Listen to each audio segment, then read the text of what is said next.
Ramadhani dengan NIM 061. Dan aku Niki Fatika Hanum dengan NIM 025. Kami dari S1 Akuntansi, Fakultas Ekonomika dan Bisnis, Universitas Negeri Surabaya. Pada video kali ini kita akan membahas balance scorecard perspektif pembelajaran dan pertumbuhan. Tapi sebelum itu kita harus tahu dulu nih apa sih balance scorecard itu. Yuk simak penjelasannya. Balance scorecard adalah metode pengukuran kinerja organisasi atau perusahaan untuk meningkatkan kinerja eksekutif sehingga perusahaan jadi lebih tahu sejauh mana pergerakan dan perkembangan yang telah dicapai.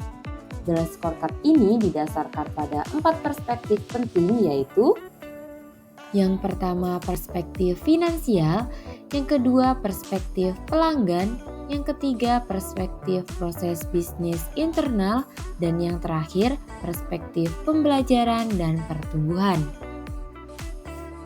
Lalu siapa aja sih yang bisa menggunakan balance scorecard ini? Balance scorecard menjadi alat manajemen yang bisa digunakan oleh berbagai jenis perusahaan. Biasanya sistem ini digunakan oleh tim manajemen baik di tingkat eksekutif dan tingkat divisi atau departemen. Selanjutnya kita akan membahas lebih dalam tentang perspektif pembelajaran dan pertumbuhan. Perspektif ini menyediakan infrastruktur bagi tercapainya ketiga perspektif balance scorecard yang sebelumnya, serta untuk menghasilkan pertumbuhan dan perbaikan jangka panjang. Perspektif pembelajaran dan pertumbuhan ini mengukur kemampuan organisasi untuk belajar, beradaptasi, dan meningkatkan kapasitasnya. Perspektif ini tidak hanya berfokus pada aspek keuangan semata, melainkan juga mencakup aspek seperti pengembangan karyawan, manajemen pengetahuan, dan kemampuan inovasi. Ada 3 faktor utama dalam perspektif pembelajaran dan pertumbuhan. Yang pertama yaitu orang, yang kedua sistem, dan yang terakhir prosedur organisasi. Perspektif pembelajaran dan pertumbuhan mencakup 3 prinsip kapabilitas yang terkait dengan kondisi internal perusahaan, yaitu yang pertama kapabilitas pekerja, yang merupakan bagian kontribusi pekerja pada perusahaan, dan dalam prinsip kapabilitas ini terdapat 3 hal yang harus diperhatikan, yaitu yang pertama kepuasan pekerja, merupakan prakondisi untuk meningkatkan produktivitas, tanggung jawab, kualitas, dan pelayanan kepada konsumen. Unsur yang dapat diukur dalam kepuasan pekerja adalah keterlibatan pekerja dalam mengambil keputusan, pengakuan, akses untuk mendapatkan informasi, dorongan untuk bekerja kreatif, dan menggunakan inisiatif serta dukungan dari atasan. Yang kedua, retensi pekerja merupakan kemampuan untuk mempertahankan pekerja terbaik dalam perusahaan, di mana kita mengetahui pekerja merupakan investasi jangka panjang bagi perusahaan. Yang ketiga, produktivitas pekerja.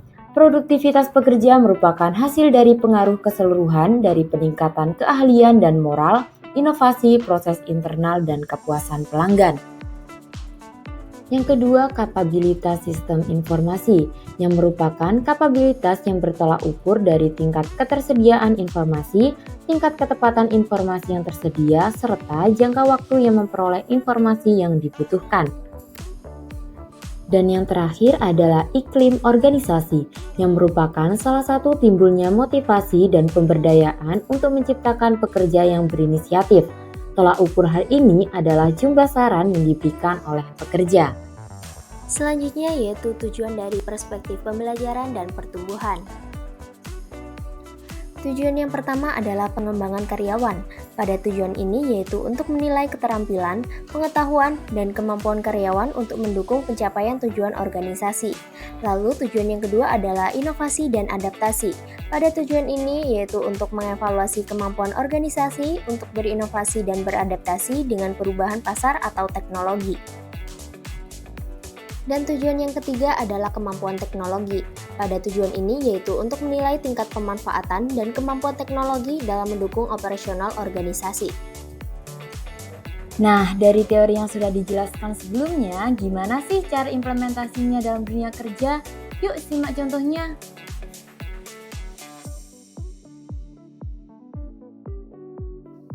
Jadi di sini kita ambil contoh pada perusahaan konstruksi Jaya Abadi. Perusahaan konstruksi Jaya Abadi memiliki visi yaitu mengembangkan karyawan dan menjaga kualitas layanan. Untuk mencapai visi tersebut, kita perlu membuat strategi terlebih dahulu.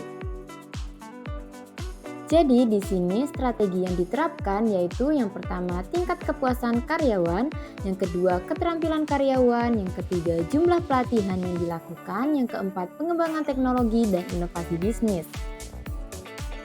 Nah, dari keempat strategi yang sudah dibuat, kita perlu membuat implementasi untuk mencapai visi dari perusahaan tersebut.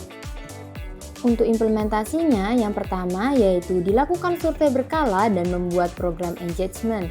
Yang kedua yaitu program pelatihan bertingkat dan pemetaan kompetensi. Yang ketiga adalah menyusun rencana pelatihan tahunan dan membuat sertifikasi internal. Dan yang terakhir adalah membangun tim riset, mengalokasikan dana inovasi dan kompetisi ide internal. Dari keempat implementasi tersebut, manajer akan melakukan estimasi perkiraan atau analisis untuk menentukan skor dari setiap implementasinya. Sekian untuk video kali ini. Terima kasih dan sampai jumpa lagi.